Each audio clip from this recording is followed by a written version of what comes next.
estamos ao vivo. Boa noite, meus amigos. Espero que todos estejam bem. Obrigada pela presença de vocês. Estamos iniciando, então, mais uma reunião, uma live de estudos, né? Porque segunda-feira, no nosso centro, é dia de estudo do Livro dos Espíritos e do Evangelho segundo o Espiritismo, né? Codificado pelo nosso Allan Kardec. Hoje nós temos uma alegria de receber o nosso colega, nosso amigo Cláudio Munhoz, nosso amigo lá de Sérgio, que é um trabalhador muito grande da doutrina, mas que também é um grande estudioso do Evangelho. Ele estuda muito o Evangelho e hoje ele está aqui para falar do Evangelho.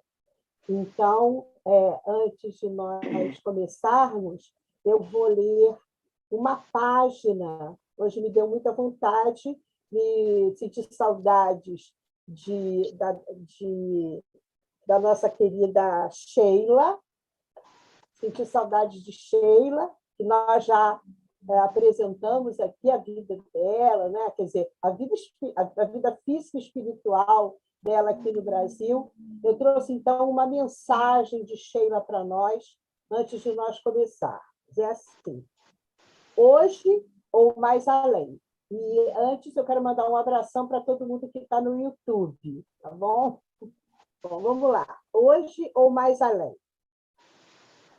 No ciclo das existências terrenas, muitas vezes nós teremos o coração ferido pelas provas do caminho, à maneira de espinhos ferindo a alma. Para alguns, são os conflitos familiares, outros carregam enfermidades difíceis. Não faltam ainda aqueles que padecem perturbações espirituais, escravos de obsessões pertinazes. Seja qual for a prova que te assinala a existência, não te afastes de Jesus. O Evangelho é fonte de água viva para quem tem sede de consolação e luz, para quem busca vencer as sombras da estrada.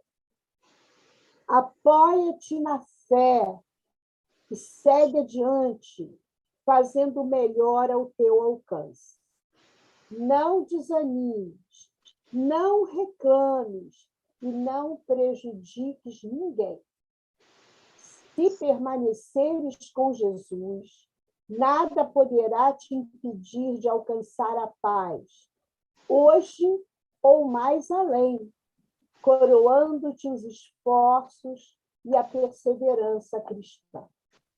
Então, com essas palavras da nossa querida amiga, irmã Sheila, nós iniciamos, então, os nossos estudos de hoje, agradecendo a Deus, a Jesus, a querida Maria Santíssima, pedindo a ela que lance sobre os nossos lares, os lares daqueles a quem amamos, as nossas casas espíritas, o nosso SEBNA, a comunidade do Andaraí, a sua luz azul de harmonia e de paz.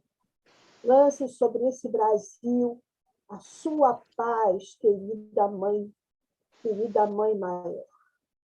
E a ela que nós, então, enviamos o nosso pensamento, a nossa gratidão. Esses momentos aqui, falando do Evangelho de Jesus, possa ser um momento também muito rico para o nosso coração, seguindo aquele conselho de Sheila: não se afaste de Jesus. Então, hoje nós estaremos muito próximos aqui com ele. Então, Cláudio, que bom, a irmã Sheila falou, não se afaste de Jesus, estamos aqui com ele, nesse momento, né? Falando sobre o Evangelho. Eu passo, então, a palavra para Cláudio, querido amigo, e muito agradecendo a ele, né? Ele ter aceitado esse convite. Muito obrigado, Cláudio.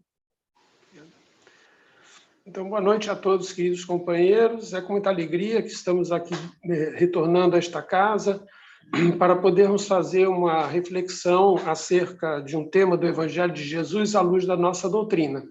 Que nós possamos, nessa noite, nos concentrar no conteúdo dessa mensagem e que ela possa nos trazer entendimento e alento para podermos enfrentar esses momentos difíceis, tanto no Brasil quanto no mundo, porque estamos num período de transição planetária e esse é o momento em que nós temos que passar pelas nossas provas e também temos que dar o nosso testemunho. E o testemunho que temos a dar é o testemunho que o Cristo nos ensinou através do seu Evangelho, da prática desse Evangelho, né? Para o de hoje, eu trouxe o tema Jesus e o cego Bartimeu. E eu gosto muito das passagens do Evangelho, aliás, eu gosto do Evangelho inteiro, né? Mas eu gosto muito das passagens do Evangelho em que Jesus tem sempre um interlocutor, no qual nós temos situações que são postas assim, e quando nós refletimos sobre isso, nós vamos encontrar em cada um desses interlocutores uma partezinha de nós, né? Porque nós sabemos que o Cristo é o nosso modelo e guia, é a nossa referência. Ele veio nos trazer o Evangelho como um roteiro para a nossa evolução. E, por conta disso, ele é o nosso modelo e guia. Mas nós, como somos espíritos ainda no início da nossa trajetória, espíritos imperfeitos e tendo a nossa experiência no mundo de expiações e provas, nós temos características parecidas com todos esses personagens que estiveram frente a frente com Jesus. Então, essa passagem é uma das passagens assim que eu mais gosto, né, dentre todas, porque ela tem um significado muito importante. E então essa passagem, contextualizando em tempo e espaço, ela vai se dar no momento em que Jesus havia terminado o ministério dele na Pérea, já se aproximando da Páscoa de 33. Então ele tinha saído ali da região da Pérea, estava se dirigindo a Jerusalém e nessa ocasião ele passou por Jericó. No que ele passa por Jericó, ele tem um encontro com Zaqueu, né, que todos nós conhecemos, que também é outra passagem linda. Aliás, essa passagem dele por Jericó tem o encontro com Zaqueu e depois na saída com o cego Bartimeu. E aí, então, Jesus, depois desse encontro com Zaqueu, ele ia saindo de Jericó em direção a Jerusalém. Jerusalém ficava a cerca de 24, 25 quilômetros, né? Era uma subida grande, porque Jericó ficava numa região de depressão, ali num vale, né? Mais para perto do Jordão, mas é um vale assim, e cerca de 240 metros abaixo do nível do mar, enquanto que Jerusalém ficava a cerca de 830, por aí, acima do nível do mar, considerando o mar Mediterrâneo, né? Então, havia assim, uma diferença de altitude de cerca de 1.000 metros e numa distância de 24, 25 quilômetros. Então, seria um caminho até muito, muito duro, né, para seguir. Só que depois a gente sabe que Jesus, antes de ir para Jerusalém, ele permanece em Betânia. Aliás, ele fica hospedado em Betânia nos 6 dias anteriores à Páscoa, né, na casa de Marta, Maria e Lázaro. Mas então ele está em Jericó ainda, né, se dirigindo lá para a região de Betânia, Jerusalém, e ele passou então por Jericó, e na saída de Jericó, e aí vamos lembrar que a cidade de Jericó é uma cidade muito rica, né? É uma cidade de intenso comércio. É uma das cidades mais antigas daquela região, que ela já existia antes mesmo dos hebreus terem chegado lá. E ela tem essa tradição, e era uma cidade muito fortificada por conta da sua importância, né? E ela, na representação da parábola do bom samaritano, ela representa, assim, no seu sentido figurado, o aspecto mundano, o lado mundano da vida, né? O lado material. E Jerusalém representa o aspecto espiritual. Então, na parábola do bom samaritano, descia um homem de Jerusalém para Jericó, né? Então, além da descida física, é uma descida de padrão vibratório, então tem toda uma associação com a questão espiritual. Então, Jesus estava nessa cidade. E, ao sair assim, pelo portão, à beira do caminho, né, estava ali um cego chamado Bartimeu, né? Estava ali sentado à beira do caminho, esmolando, e era um local ali bem estratégico, né? Porque uma cidade rica, de intenso comércio, as pessoas que transitavam ali transitavam com dinheiro, e era uma oportunidade que ele tinha de ganhar o seu sustento ali esmolando, né? E Jesus estava passando, e onde Jesus passava, sempre juntava a multidão. E como ele já estava no final do ministério dele, a fama dele corria por todos aqueles lugares. Então, onde Jesus passava, juntava a multidão. E era sempre aquela agitação, porque as pessoas que buscavam Jesus buscavam por conta dos seus sofrimentos. Pessoas enfermas, pessoas passando por dificuldade, pessoas que passavam fome, pessoas que não tinham trabalho. Então, elas recorriam a Jesus como a última esperança de salvação, de obter ali dele uma bênção, uma palavra, uma cura, né? Então, vinha saindo Jesus com aquela multidão toda, e o cego, percebendo aquela movimentação, e não foi difícil dele perceber que se tratava de Jesus. Eu estou me baseando nessa passagem no relato de Marcos, né? Está no capítulo 10, os versículos 46 a 52. Nós temos essa passagem também em Lucas e em Mateus, que em Mateus ele fala de 2 cegos, e Lucas fala que esse encontro seria Jesus entrando em Jericó. No de Marcos é Jesus saindo, né? Só para fazer essa ressalva. Então, segundo o Evangelho de Marcos, ele percebe aquela movimentação. Naturalmente, as pessoas gritavam Jesus, Jesus, Jesus, e ele percebeu que era Jesus. E Jesus, sendo muito conhecido, ele foi tomado assim de um ímpeto de começar a gritar o nome de Jesus. Então, ele começou a gritar: filho de Davi, tem misericórdia de mim. E gritava repetidamente. Os discípulos de Jesus, aquelas pessoas mais ligadas a Jesus, eles tinham uma preocupação muito grande com aqueles que cercavam Jesus e incomodavam Jesus de alguma forma, né? E Jesus cansava de chamar a atenção dos discípulos por conta desse excesso de zelo, né? Teve uma passagem, por exemplo, que Jesus estava numa aldeia, no mistério da Pérea. E aí as pessoas daquelas aldeias começaram a trazer crianças para que ele pudesse abençoar. E aí os discípulos, com aquela coisa de separar, não vem, não sei o quê, e aí Jesus chega e diz assim: vinde a mim as criancinhas, porque delas é o reino dos céus.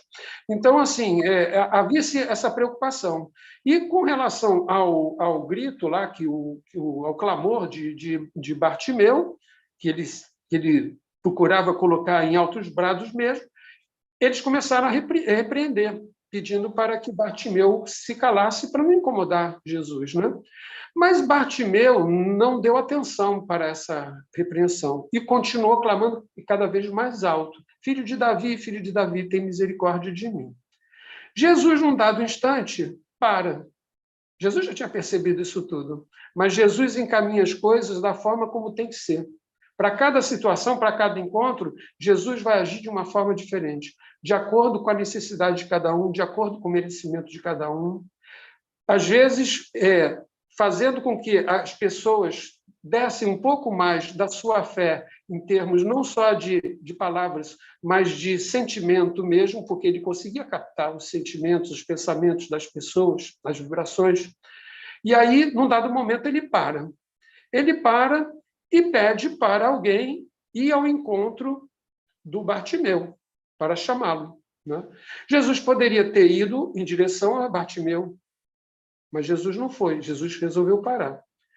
E aí, assim, como o texto não entra em detalhes, eu fiquei imaginando assim: de repente, ele pediu para que algum daqueles que pedia para o Bartimeu ficar calado fosse lá chamá-lo, né? Porque é uma forma também de dar uma lição em cada um de nós, né? Naqueles que tentam impedir que alguém busque, né, alguma coisa em relação ao Cristo, em relação à sua própria salvação, né? Todos nós precisamos fazer esse caminho.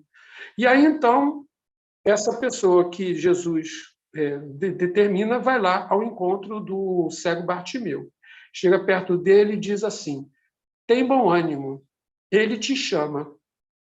E aí, diante dessa fala, o cego Bartimeu vai lançar fora, né, a capa que vestia, e aí vamos saber que a capa era um distintivo para quem pedia esmola. Isso era uma autorização que o Império Romano dava para aquelas pessoas que esmolavam. Mas também tem um significado da capa, que era utilizada pelos homens, os homens que tinham dinheiro, várias capas, né? Agora, os pobres tinham apenas uma capa toda surrada e toda puída. No caso do cego Bartimeu, porque o Império Romano ele fazia essa distinção. É como se desse uma autorização para que aquela pessoa pudesse esmolar de forma plausível, né, no caso dele, de uma deficiência. E aí, então, ele lança fora a sua capa, levanta-se e caminha na direção de Jesus. Então, ele para diante de Jesus, ele não pede nada, ele não fala nada. Jesus é que vai se dirigir a ele, perguntando: que queres que te faça? Jesus não fazia essa pergunta para todos. Um pedia e ele, às vezes, se dirigia de uma forma diferente. Mas, naquele caso específico, ele pergunta, ou seja, ele coloca nas mãos de Bartimeu toda a autorização para formular qualquer pedido, porque Jesus sabia o que queria pedir. E Jesus sabia em que circunstância aquela situação o afetava e também percebia que, sendo uma questão expiatória, essa expiação estava chegando ao fim. E o que nós vamos entender desse movimento que o Zaqueu faz é que, apesar daquela situação em que ele vive ser, para ele, uma zona de conforto, né? Porque dentro da situação ele conseguiu se localizar, ele sentiu um vazio. Da mesma forma, Zaqueu também sentiu um vazio. Só que o Zaqueu era uma situação totalmente oposta. Zaqueu era um homem muito rico. Ele era o chefe dos publicanos ali daquela cidade. Então, ele tinha um vazio por conta da profissão que ele exercia, do ódio que os judeus tinham dele por ele prestar esses serviços ao Império Romano, né, em detrimento do próprio povo, explorando o próprio povo na cobrança de impostos. Já o cego Bartimeu era um homem pobre, muito pobre, né? E também, dentro da sua condição de deficiente visual, dentro da sua condição de homem pobre, ele também sentia um vazio. Ele tinha vontade também de realizar coisas, de poder trabalhar, de poder fazer algo e que pudesse buscar o seu sustento diferente daquela situação. Naquela época era muito mais difícil, né? Hoje temos a inserção dos nossos irmãos com deficiências, né? Tem várias formas de você inserir. A própria sociedade já estabelece condições para que haja inclusão, né? Nesse sentido, para que assim possamos ter uma questão de justiça social, né? Mas naquela época tudo era muito difícil, era tudo muito bruto ainda, né? Tudo muito formação. E então esbarrava-se nessas condições. Então, ele sentindo esse vazio, ele vai e se projeta a Jesus, ele se apresenta para Jesus.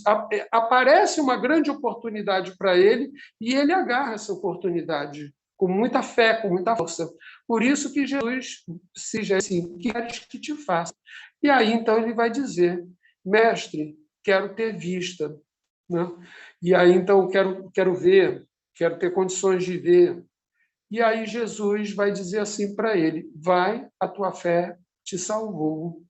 E, a partir desse momento, o cego Bartimeu, que tem a sua visão restituída, ele passa a seguir Jesus. Né? Então, o Evangelho depois não fala nada sobre ele, né?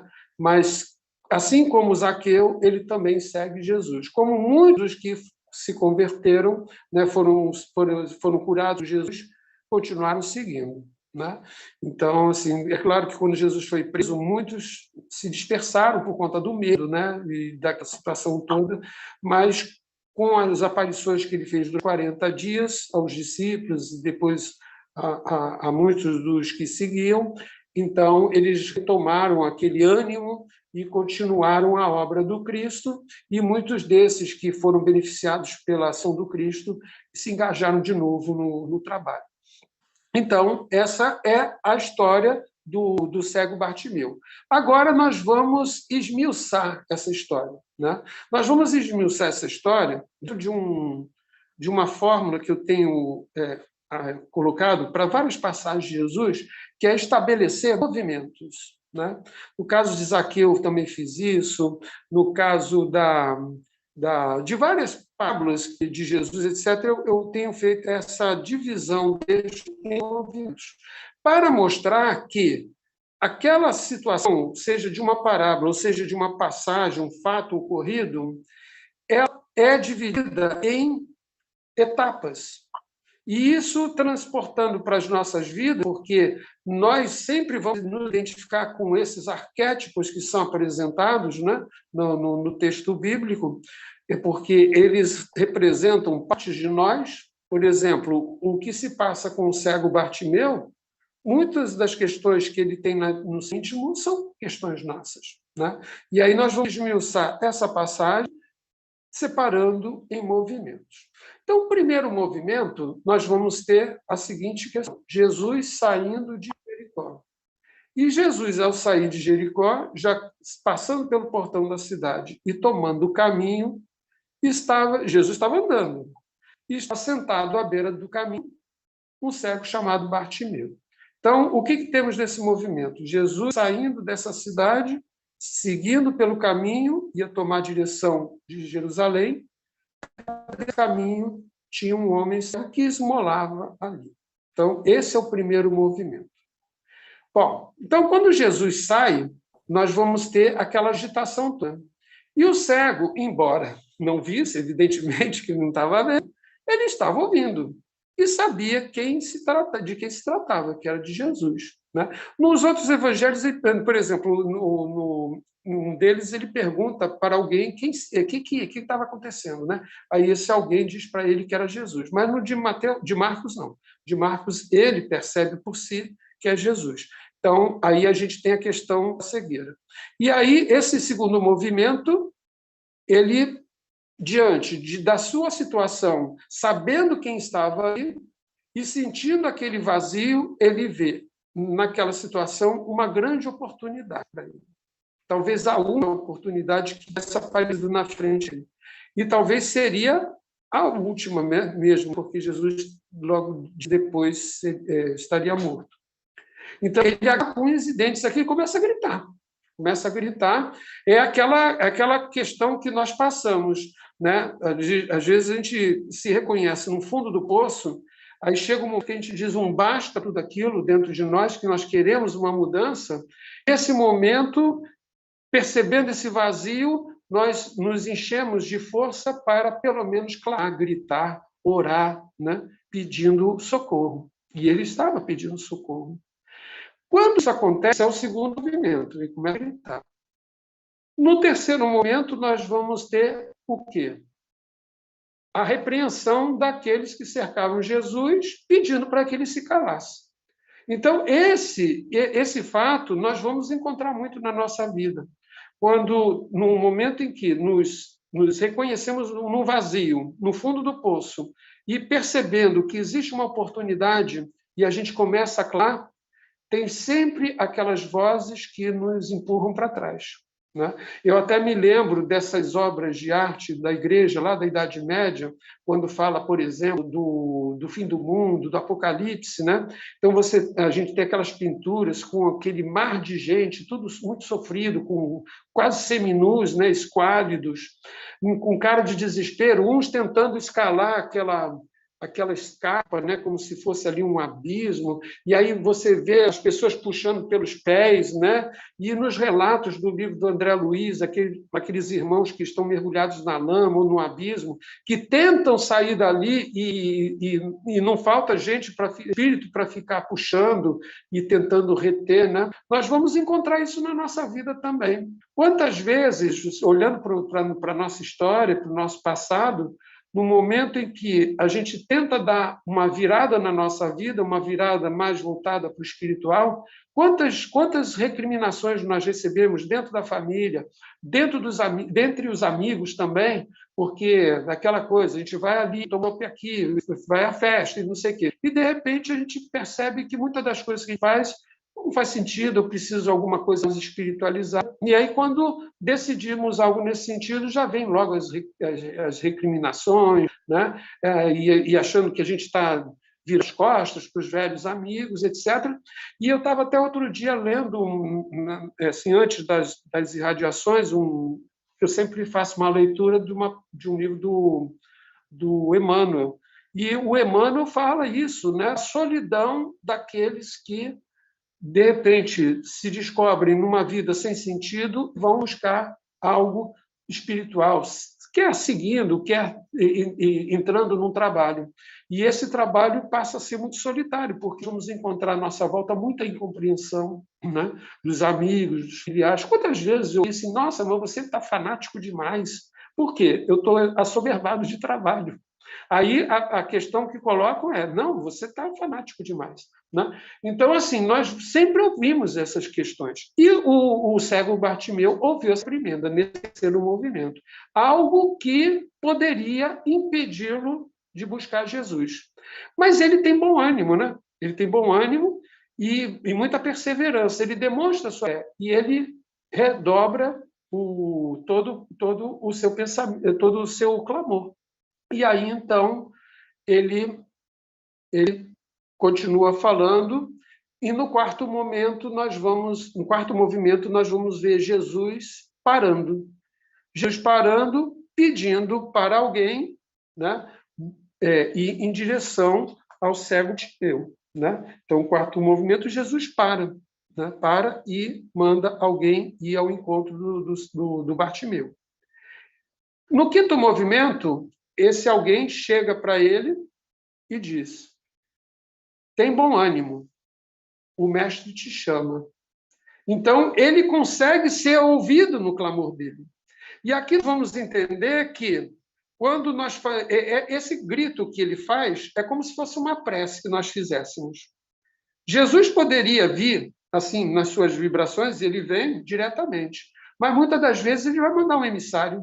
Geralmente é o nosso anjo da guarda, né? O nosso guia protetor, né? Ou um mentor que está dentro do nosso trabalho, que ao longo do nosso trabalho, nós trabalhamos com vários mentores.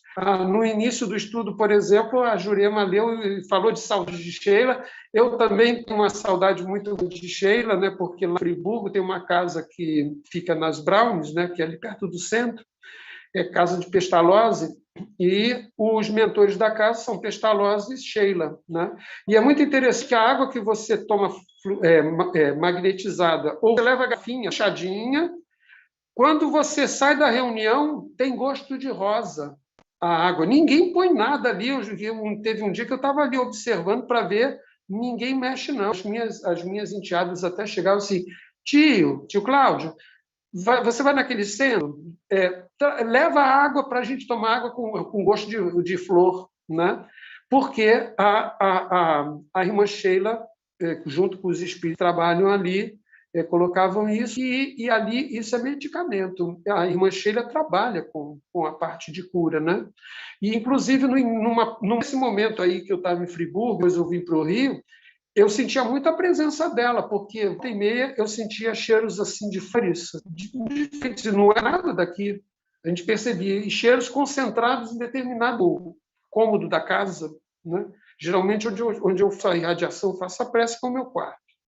Então, assim, de um tempo cá não tenho sentido mais. Até eu falei assim numa das preces, Sheila, estou com saudade de você. E agora a Jurema, no encontro de hoje, menciona isso. Então, de repente, Sheila está perto de nós, atendendo nosso pedido. Olha o nosso clamor de cego Bartimeu, né?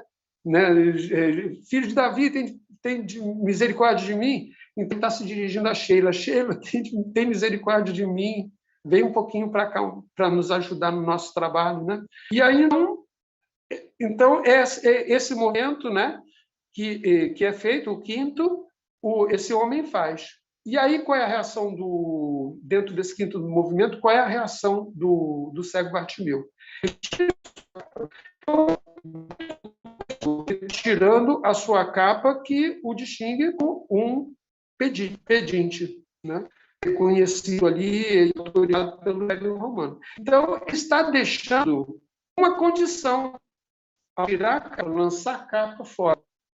E a capa também ela tem um sinistro de máscara. Aí nós vamos ver o trabalho da Joana de Ângeles, né? Até mesmo de Jung, falando dessas coisas do ego, máscaras do ego, todas as questões. E aí, então, a capa também simboliza isso, porque ele se escuda naquela condição. Ele se protege naquela condição de pedinte, né? E esconde também o vazio que ele tem dentro dele. Então, a fé e o chamado do Cristo faz com que ele lance aquilo. Então, ele sai da sua zona de conforto. E até nos estudos eu falo com as meninas assim, muitas das vezes nós ficamos numa zona de conforto no mais absoluto desconforto, mas permanecemos ali. Reclamamos, até o texto da Regina fala para a gente não ficar reclamando, né? Então, a gente reclama, mas não dá nenhum passo para essa zona de conforto. Ou seja, como se aquilo fizesse parte da nossa vida. O sofrimento, que o sofrimento não é algo que Deus nos impõe, é a forma como lidamos com a dor, com as situações de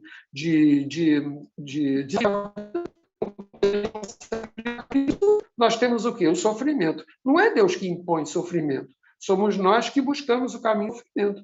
Porque diante das dificuldades, né, a gente tem a resignação e a aceitação para concordar com aquilo tudo que está acontecendo conosco e, vigiando e orando, forças para poder encontrar uma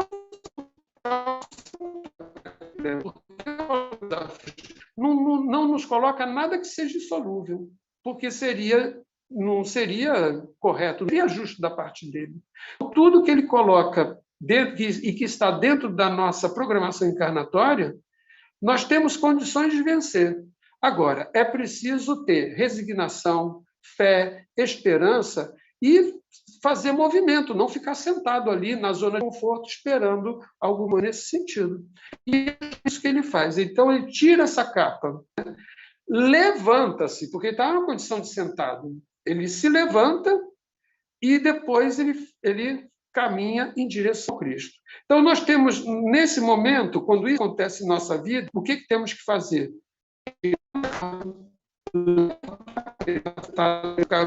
Não é para ficar sentado, caminha.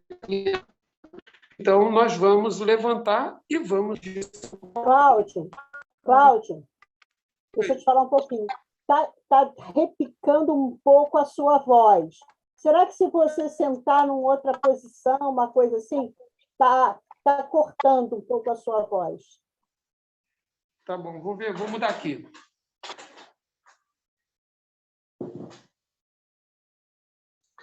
A internet está assim. Olha, você está falando, está ótimo. Você falando assim, está ótimo. Nós estamos com muitos problemas. Todo mundo tem seus probleminhas tecnológicos aqui. Tá? A internet aqui, ontem estava assim, no final do estudo, estava picotando. Está melhor agora? Bom, agora está. Vamos ver. Vamos ver se... Então, nesse quinto movimento, ele faz isso tudo. Tira a capa, levanta, sai ali da beira do caminho e vai ao encontro de Jesus. No sexto movimento, nós vamos ver assim, Jesus fazendo uma pergunta para ele: que queres que te faça? E ele vai dizer: quero ter vista. E aí, no sétimo movimento, Jesus, então, vai curar, né? E vai dizer assim: a tua fé te salvou. Né? E, a partir daí, ele passa a seguir Jesus. Então, esses 7 movimentos mostram, desde o primeiro até o sétimo, quanta coisa aconteceu na vida dele, diante de uma oportunidade, quando ele sentia um vazio muito grande, ele vai em busca. E ele sai da condição de um cego, porque a cegueira é física. Mas ela pode ser interpretada também como a expressão de uma cegueira espiritual, né? Então, com Paulo acontece mais ou menos isso, né? Representado o quê? Naquele encontro dele com Jesus. Os seguidores do Cristo e prendeu um monte de gente lá em Damasco. Então, ele estava cego de ódio, né? E vai, naquela cegueira dele, ensandecido, querendo pegar. Quando Jesus aparece em espírito, e aquela luz toda, que Jesus vai aparecer na sua forma, né, de luz, e aí, então, ele cai de joelhos, cego, e aí tem aquela famosa frase, né? Saulo, Saulo, por que me persegues? Aí ele pergunta, quem és, Senhor? E aí Jesus diz, sou eu, Jesus, aquele que tu persegues. Duro para ti é recalcitrar contra os aguilhões. Aí deixa eu pegar o relógio. Cadê o relógio? Ah, está aqui. Tem que olhar o relógio. Então, assim, é duro para ti.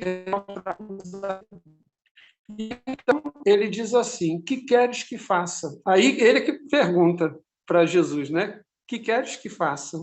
Aí Jesus orienta que ele entrasse em Damasco, aguardasse as orientações, e aí a gente consegue essa história. Então, a gente vê que, no caso, e depois Ananias vai espiritualmente. E naquele momento, no encontro com Jesus, ele fica temporariamente cego fisicamente para mostrar o quanto ele trazia aquela falta de visão no seu íntimo. E Ananias vem, restitui, e dali, então, ele também deixa de estar cego na parte espiritual.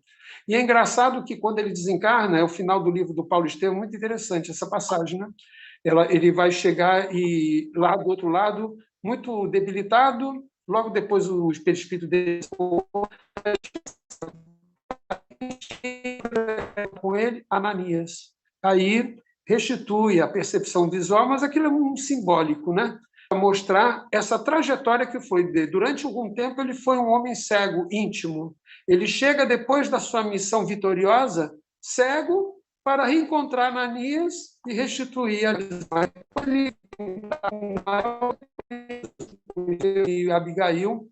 E aí ele faz aquele sobrevoo espiritual por toda aquela região que ele percorreu e depois, chegando a Jerusalém, dali, então, ele parte para as esferas, né, superiores, né? Então, nós temos essa situação do cego Bartimeu muito própria nossa, né? E aí, então, tudo isso para a nossa realidade, nós vamos nos identificar com o cego. Quantas vezes nós nos colocamos como cegos espirituais nas esferas e Jesus, através da nossa fé e da nossa boa vontade de servir, de querer trabalhar, ele nos restituizam, né? Então, essa é a mensagem que eu trago para o dia de hoje, né?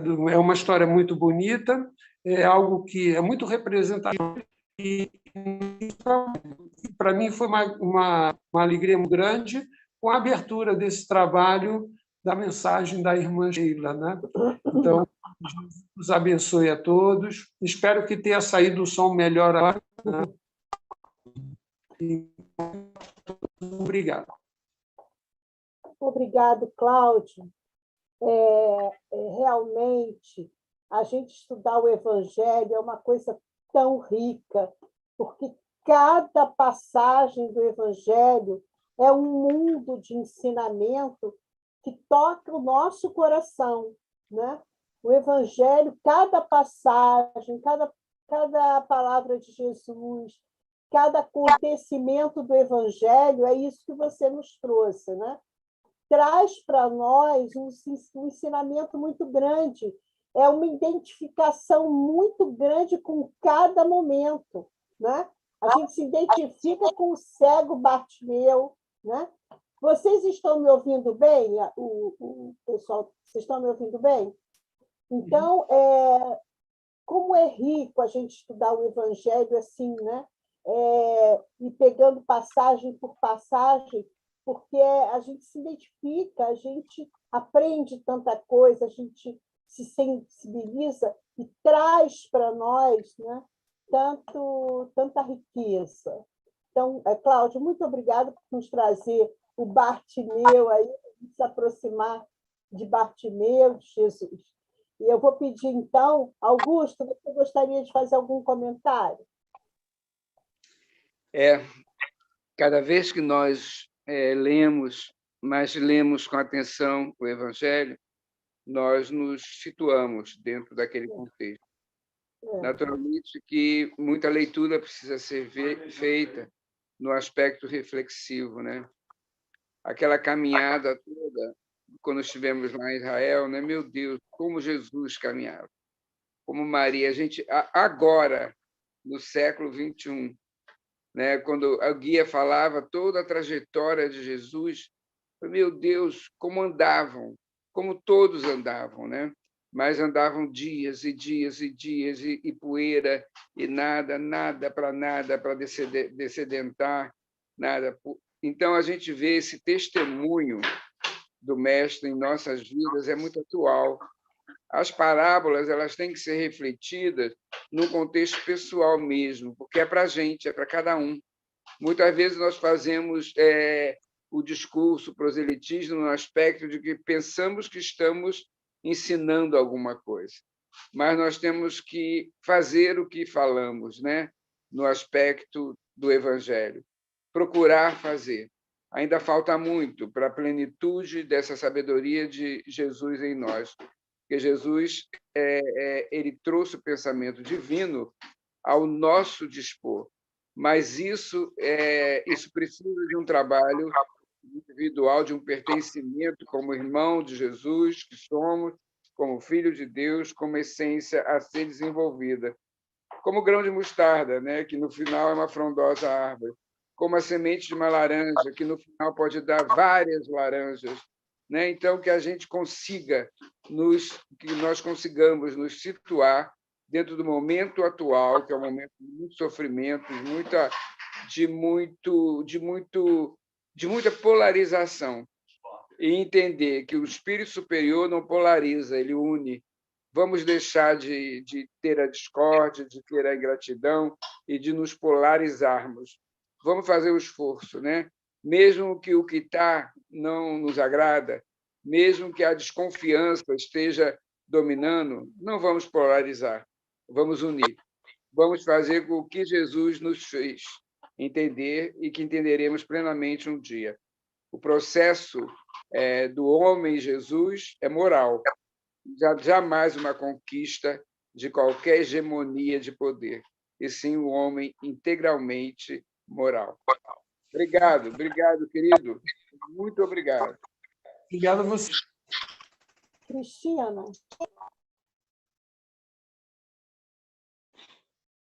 Eu quero agradecer ao Cláudio, né, essas lições. Ele fez uma pontuação muito interessante, que é realmente um passo a passo para todos nós, né? Eu gostei da expressão que ele usou, sair da acomodação que é desacomodada. Isso é a realidade realmente, né? Porque às vezes a gente se acomoda numa situação de conflito, né? Às vezes conflito no lar a gente se acomoda, conflito no trabalho a gente se acomoda. Mas vamos nos acomodando em vários conflitos em vez de dirimir aqueles conflitos, devem trabalhar aquilo dentro de nós, né? Com os nossos irmãos, com o diálogo fraterno, para dissolver, né? Porque, na verdade, nós somos aquele porco-espinho que precisa conviver com outros porcos-espinhos na mesma caixinha, né? Então, um porco-espinho não pode matar o do lado, né? Então, tem que conviver. Então, com aquele, cada um aperta o seu espinho, né? Então, senão morre todo mundo dentro da caixinha, né? Então, eu acho interessante você colocar que é uma acomodação desconfortável, né? Mas a gente vai se acomodando com aquilo que já é rotina, sem querer tomar coragem, se modificar, se transformar. Isso tudo tem que trazer uma energia interior, que é aquilo que o Leon Denis fala naquele livro tão sábio dele, né? Destino da Dor. Como é? Qual é o nome daquele livro? problemas do ser, do destino e da dor. Ele fala um passo a passo também interessante para a gente seguir, que é o passo a passo da coragem, do ânimo, da vontade, do pensamento, que é o que move o ser humano, né? Move para a transformação, né? Quer dizer, que é importante. Isso que o Bartimeu fez, esse passo a passo que você colocou.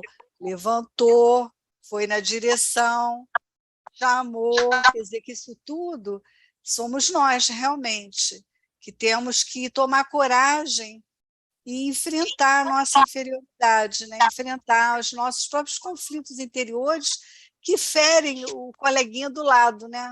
O coleguinha que está no trabalho, o coleguinha que está em casa, a gente mesmo que fere os nossos parentes, os nossos amigos, com as nossas palavras, os nossos pensamentos. Então, é importante a gente sair dessa zona de conforto. Gostei muito da sua fala, viu? Obrigada. Eu estou vendo duas pessoas que estão me deixando muito feliz. Primeiro, a minha querida colega Tereza Cristina Simões. Trabalhamos juntas, eu, Tereza e Cláudio, lá, com muito orgulho lá no CER. E eu queria pedir para... Cadê Yara? Ainda está aqui ou já saiu? Ela saiu, Juliana. Ela saiu. Então, eu queria, Nádia, que você falasse alguma coisinha. Se você fizesse um comentário. O pessoal está doido para falar. Então, fala, os dois, o casal, pronto. Eu sempre gosto de ouvir falar sobre Jesus. E parece que o Emmanuel tem uma página que ele toca nessa capa, né, Cláudio? Então, eu entendo essa capa, quando ele joga fora, é como se fosse o nosso passado, entendeu? Tipo Saulo, né? Até aquele momento, ele era Saulo, perseguidor. A hora que ele caiu de joelhos em terra, ele já era um homem que começou o início da modificação. Eu acho que o Bartimeu foi a mesma coisa, né? Eu falei, bom, eu vou deixar em Jesus, essa capa está levando em meu passado. Eu entendo isso. Espetacular, entendeu? E esse movimento que você chegou até, o passo a passo, o 7º movimento, eu achei espetacular, porque eu não tinha pensado nisso, né? Que Jesus, na sua caminhada, e Jesus era um espírito iluminadíssimo, né? O puro espírito.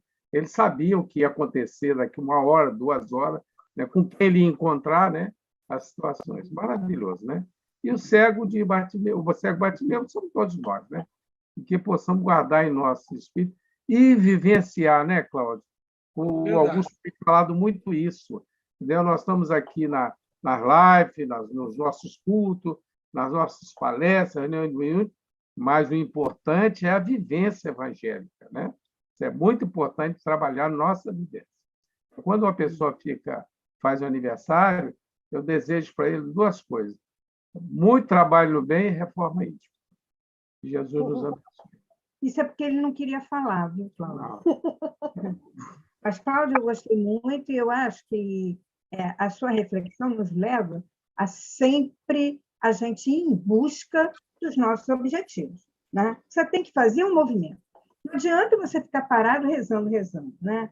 Então, a gente tem que sempre, e a gente tem condição, porque eu vi um vídeo ontem que o rapaz foi pedir um emprego e ele colocou no currículo dele assim, útil. Aí ela falou, quais as suas ocupações? Ele falou, útil. Aí ela falou, mas você não colocou aqui que você é pontual, que você é isso. Ele, se eu for útil, eu vou cumprir tudo isso, porque eu quero ser útil. E aí nós viemos para ser úteis, né? E aí, claro que a gente não vai precisar de muita ajuda, vai precisar dos nossos anjos da guarda, como você falou, nós vamos precisar de Jesus o tempo todo? Claro, mas a gente também tem que ir em busca, fazer alguma coisa. Eu quero fazer um mestrado, mas eu não me inscrevo, eu não estudo, eu não faço uma boa dissertação, eu nunca vou completar aquele mestrado, não é? E assim é a vida, né? E então esse passo a passo é a gente pedir, aguardar, e a resposta que vem é o melhor para nós, Mas, enquanto a gente aguarda, vai fazendo a tua parte. Vai fazendo o que te compete. Né? E aí a gente chega lá.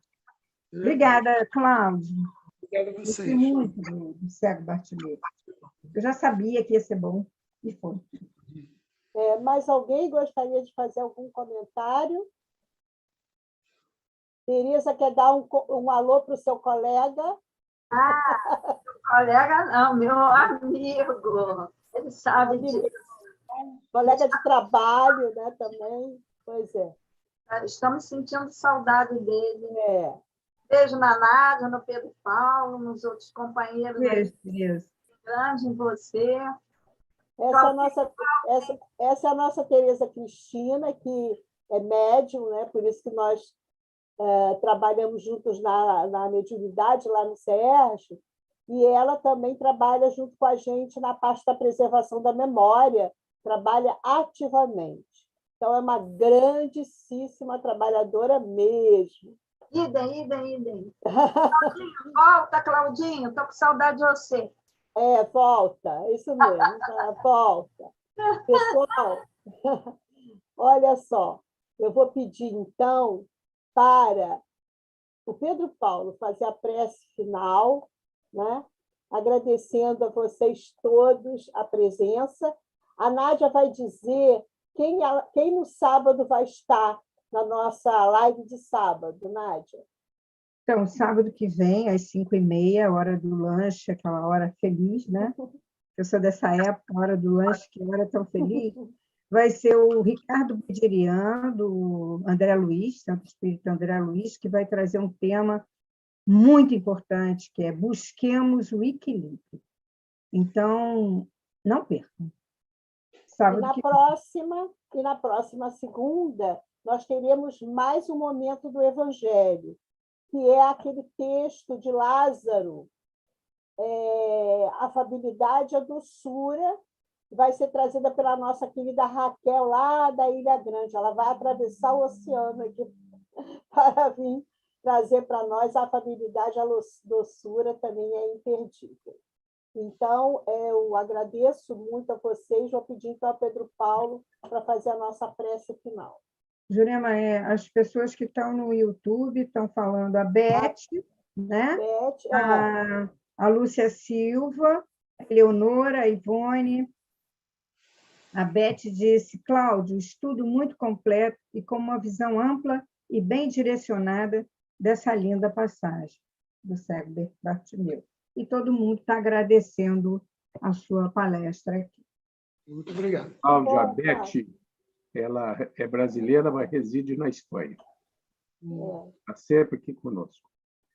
Então, nós vamos elevar o nosso pensamento com essa vibração, ainda sentindo.